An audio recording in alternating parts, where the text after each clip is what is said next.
Hi, this is Scott from MasterExcelTraining.com. Today I want to show you an excellent tool I use when I need to parse data from one column into multiple columns. Now, when would I need to do this? Typically when I receive a file that's not in Excel format, so it's a CSV file or a text file. Excel doesn't necessarily know what to do with that file. So if it's bringing in a text file, it just sees a string of text and it brings it in as one column, and it doesn't really know how to break that out and clean it up in Excel. So what happens is it fires off a wizard called the Import Text Wizard, and the tool that gets you to that Import Text Wizard is called Text to Columns. And what the wizard does and what this tool does is it actually tells Excel, how do I break up this lump of text into the right correct columns? So I'm going to open up a text file right now and show you. And I'll also show you how this works in an actual Excel worksheet. So we'll cover both of those. So if I go into Open, and I'm just going to open up a text file. This is the Text Import Wizard. And this is what you see when you open up Text to Columns, the tool in Excel. There's two types of files that we could bring in, right? So one is called delimited. And what delimited means is there is some sort of a character, or it could be even a space, that breaks up the different columns in the text. So let's just say there's 5 columns of data.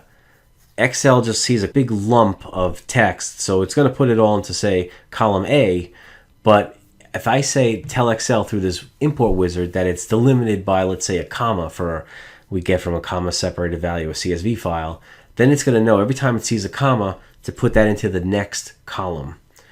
The other type is called fixed with, and this is, let's just say you have a date and a name, and the date format is always like, let's just say 12 characters long. We could just tell Excel to break it up at the 12th character, and it'll always put that into, its own column, and then whatever is left, it'll just go into the next column. I'll show you that also. But for this case, I'm going to show you first the delimited. So let's look at the delimited file now. So I'm going to have delimited. You could say next, and now this one actually is just delimited by a tab. This is a text file. It doesn't have any commas. It doesn't have an extra space or anything else like a semicolon. But let's just say, there was something weird. I find sometimes in QuickBooks, there's some quirky symbols. I literally would just copy and paste right in here anything else. Like, let's just say we wanted to break this apart by this dash or this little slash right here between the dates. If I click that, then it's going to break it out by tab and by other, which will be this date. But I don't want to do that, so I'm going to delete that. I could see this little dash here. If I wanted to break the text apart by that dash, I'll click the dash. Again, I don't want to actually do that. I mean, you could do anything. You could say, hey, break this apart by the letter E. And then everywhere there's an E, it's going to put it into a separate column. So this other kind of is like the bucket you would use when it's one of these other options are not the delimiting character. But here, I use tab. This is just a text file. I'm going to hit next, and I'll show you what happens here. Now it's going to basically ask me, how do I want to import this data? So I have general. I could import it as text, a date, or I could skip that column completely. So here is just a company name. I could either import it as general or text. It really doesn't matter at this point. Again, this invoice number, it's basically a text because it has the word and the number. You can leave it general. It doesn't really matter. This is a date, so we could actually just use this as a date, or we could use it as a text. Again, it doesn't matter. You can put these all as general because they're dollar amounts, whatnot. And then we hit finish. So this brings the file into Excel, and we broke it out by each individual column. So that's how that works, right? So now we have company name, invoice number, date, days, current, and then the different bucket. Happens to be an aging file. So that is basically how a delimited file works. All right, so let's take a look at fixed with right now and see how that works. So if I open up another text file, and I'm just going to open this again. Now if you look, this kind of looks a little bit more uniform than the last file. So this probably would be a good candidate to try to use fixed with on. So I'm going to click Fix With. I don't see any headings here, so I'm just going to hit Next.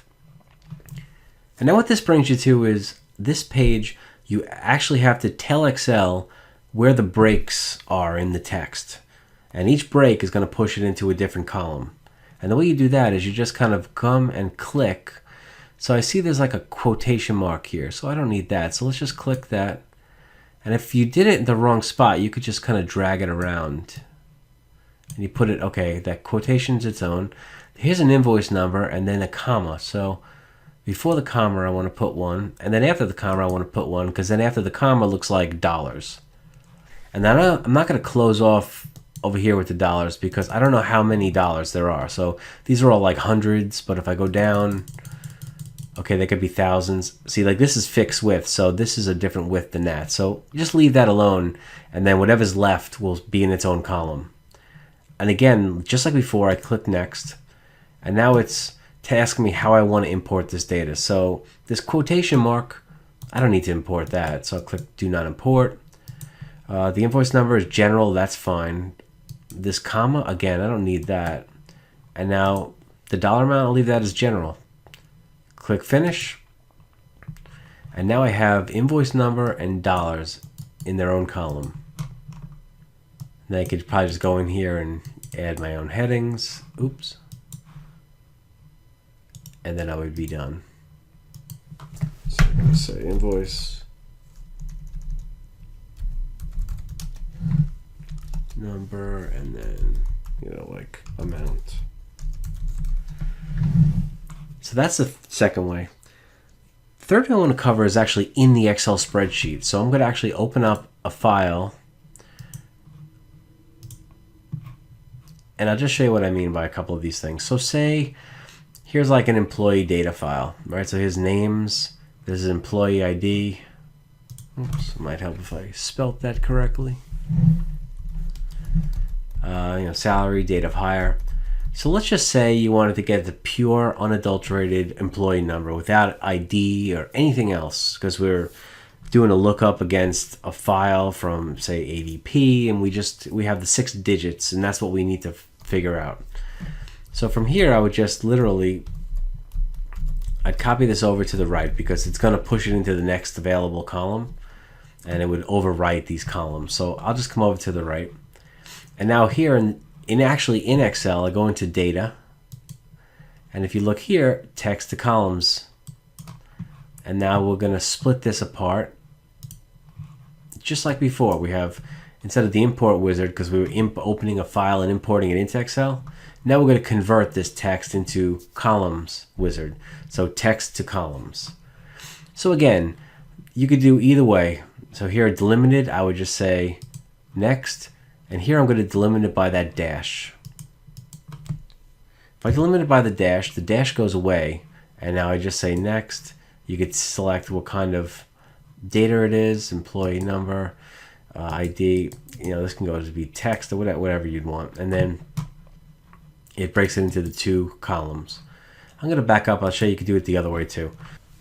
So if I come back into the text to columns and I say fixed with, the only problem I see here is going to be the headings are not going to really be fixed with, but you could just say, again, you could break this apart by these 2 different, I'll put breaks on either side of that dash, go next, don't import the dash. You don't have to import the ID if you don't want, you just want the 6 digits. That's fine too.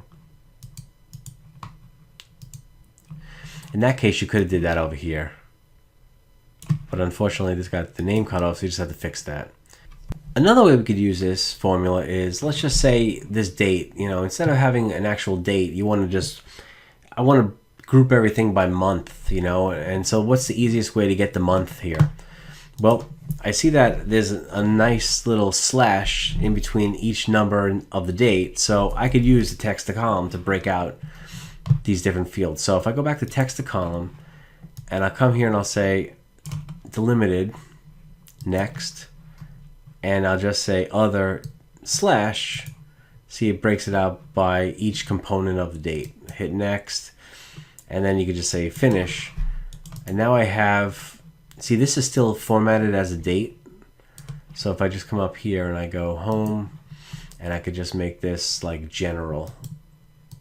Now I could see these are my months. So if you want to, filter by month or do a pivot table and group things by month, now you have that by month. It's just simple like that. All right, well, hopefully this helps you if you ever have the need to split data from one column to multiple columns. Or if you just want to get rid of something, like say I just want to get rid of this employee ID. I mean, here's a simple way to do that. Like if I just want the 6 numbers here, I could just leave it where it is. Go to fix with and just fix that with. Oops. Go to next and just do not import this. And now that'll make the one section go away and it just turns into a number. So you see it went from left justified to right justified, because text is always left justified and numbers are always right justified. Okay, well, hopefully this helped. If you have any questions or comments, throw it in the comment and I will try to get back to you as quickly as possible. All right, thanks a lot. I'll talk to you later. I hope this video really helped you out. And if it did help, please hit like and subscribe, because that really helps me out. Also, head on over to my website at expertofficetraining.com and you can see a lot more training videos, and also sign up for my email newsletter and get a free video course delivered right into your inbox. Again, it's expertofficetraining.com, or just click the link below.